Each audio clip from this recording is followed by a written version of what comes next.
En Russie, le dictateur Poutine adopte un à un des lois qui durcissent la vie des citoyens et protègent le pouvoir contre toute poursuite. Rappelons qu'il y a quelques années, ils ont adopté une loi autorisant les fonctionnaires à recevoir des pots de vin si cela pouvait être prouvé inévitable. Récemment, la Douma a dispensé les fonctionnaires de l'obligation de déclarer leurs revenus et leurs biens.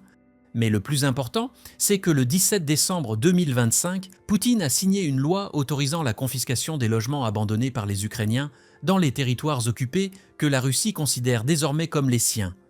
Par cette loi, la Russie est devenue un véritable Troisième Reich, car la politique d'aryanisation nazie permettait de confisquer les logements des Juifs et tous leurs biens. Mais bien sûr, le monde entier s'en fiche. Tout le monde accuse l'Ukraine de ne pas accepter la paix. Voici ce que nous voulons vous montrer. Aujourd'hui, 27 décembre, ils ont une fois de plus détruit par une attaque massive les logements de civils ordinaires dans la capitale Kiev, bombardant des complexes résidentiels, des dortoirs universitaires avec des drones et des missiles. De nombreuses vidéos en témoignent. Bien sûr, il y a de nombreux blessés et morts, mais le monde s'en fiche. Personne ne comprend la réalité du problème tant que cela ne les touche pas directement. Cette loi sur les logements abandonnés n'est pas une simple mesure administrative, c'est l'institutionnalisation du vol à l'échelle industrielle, une copie presque parfaite des méthodes nazies. Dans les territoires occupés, près de 25 000 propriétés ont été déclarées sans propriétaire en octobre 2025. Les autorités d'occupation peuvent désormais saisir n'importe quel logement dont les propriétaires ont fui ou ont été tués. Ces biens sont redistribués aux forces de sécurité russes, aux fonctionnaires et aux nouveaux colons venus de Russie. Ce qui rend cette politique encore plus sinistre, c'est qu'elle s'accompagne d'une pression systématique pour forcer les Ukrainiens restants à accepter le passeport russe ou à partir. La Russie a rendu impossible la vie sans accepter sa citoyenneté, créant ainsi un changement démographique forcé.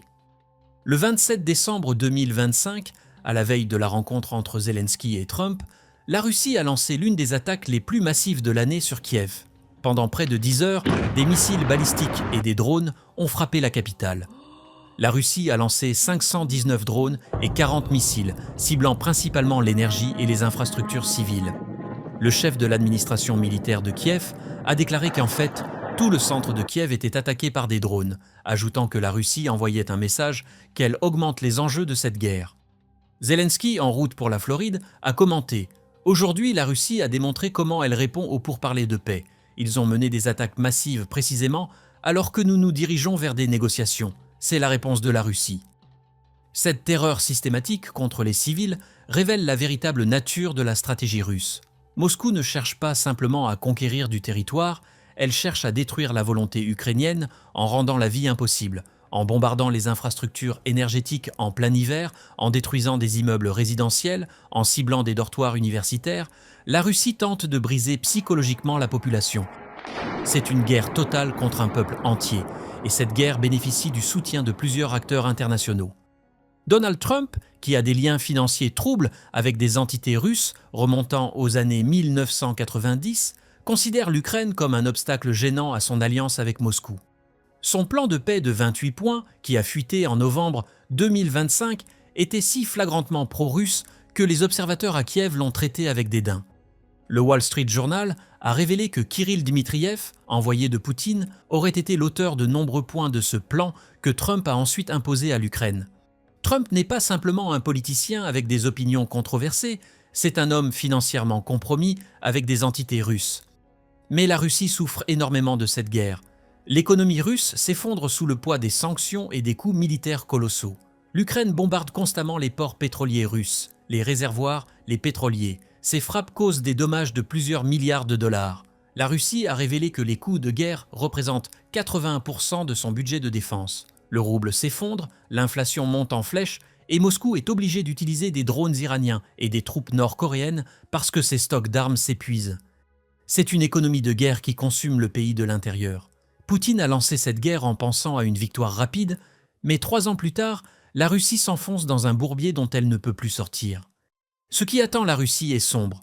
Tant que Poutine reste au pouvoir, le pays continuera à s'enfoncer dans un autoritarisme toujours plus brutal, une économie délabrée et un isolement international croissant. La Russie devient un État paria, dépendant de plus en plus de la Chine et de l'Iran, perdant toute prétention à être une grande puissance. Les sanctions occidentales ne seront pas levées tant que la Russie occupe le territoire ukrainien, et ces sanctions détruiront progressivement la capacité économique du pays. La génération actuelle de jeunes Russes quitte le pays en masse, fuyant la mobilisation et l'absence de perspective. La Russie se vide de ses talents, de ses capitaux, de son avenir. Dans 10 ou 20 ans, quand le régime de Poutine s'effondrera finalement, que ce soit par défaite militaire, coup d'État ou mort du dictateur, la Russie se retrouvera face à un pays dévasté, appauvri, haï par ses voisins et sans capacité de se reconstruire. L'histoire jugera Poutine et son régime comme elle a jugé Hitler et le Troisième Reich, comme des criminels qui ont entraîné leur nation dans l'abîme pour satisfaire les fantasmes mégalomanes d'un seul homme. La seule question est de savoir combien de vies seront encore détruites avant que cette tragédie ne prenne fin.